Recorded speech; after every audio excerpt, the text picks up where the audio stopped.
So in this video, we'll be talking about Mexican doctors. I have I guess probably a good habit of walking around barefoot or just in flip-flops. I can't remember the last time I wore shoes, but I'm always out on the beach and I'm doing work around the house and I'm getting dirty and my feet are really, really dry and I'm not so good at moisturizing. And so I ended up with a little infection by my toe.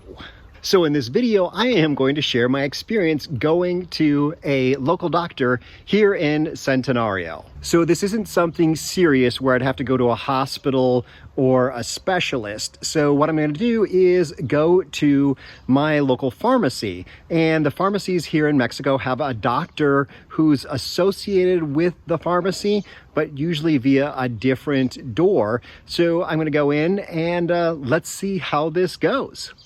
So here you can see a doctor visit in Mexico is $2.50. And with this doctor, we actually just walked right into his office. As we left, there was someone waiting in the lobby, but it was really quick getting in. And his office looked like a standard doctor's office, just a little bit dated and maybe a little bit cluttered. So the visit started out pretty straightforward with paperwork. The doctor was actually filling out the paperwork. It wasn't me filling out on a clipboard in the lobby, but he was kind enough to fill out the paperwork for me. And the doctor started a file for me, including my height and weight. And I guess that makes it just easier to come back to the same doctor each time you need something. So after those formalities, he just asked me what was wrong, and he spoke English, not perfect English, but between my Spanish and his English, I was able to explain that my toe hurt and that I had this little bump, and he took a look and said, "You have an infection." It's an infection. And he wrote out the prescriptions, and we had a little bit of chit-chat. For some reason, we started talking about Arnold Schwarzenegger. Governor of California. Sí. Y también un actor. Y actor, sí. Sí. Y Primero actor. And he explained the next steps, and I was out the door. number and you please. Return here? Yes. Okay. Back Regreso to con... me. Okay. Please, thank you. Okay, gracias.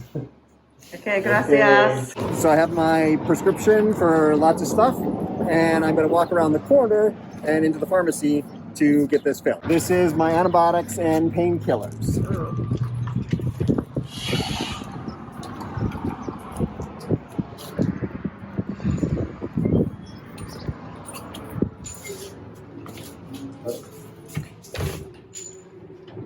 Hola. Hola. Tengo este. One thing to note about pharmacies in Mexico is that just about everything is, I guess, quote unquote, over the counter. It is behind the counter, and the pharmacist or pharmacist technician will hand it to you, but you don't necessarily need a prescription for most of the things that you need a prescription for in the United States.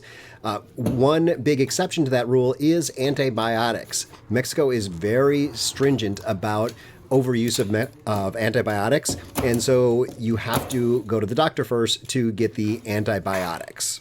And I'm sure there's a number of other drugs that you need to go to the doctor for, or if you're going to the doctor because you don't know what's wrong with you and you don't know which type of drugs to take, the doctor can help with that, of course, too. And I'm going to be working on another video, you'll find it in the upper right-hand corner, about taking your prescriptions down to Mexico from the United States and getting your prescription drugs down in Mexico, most similar to those that you have up in the United States. Find that in the upper right-hand corner now. Okay, so I've got my medicines now, and I've got a stamped copy of the records here, and that cost me about 330 pesos total, so about $17 for a doctor visit and 2 antibiotics and some painkillers. So next I have to take this back to the doctor.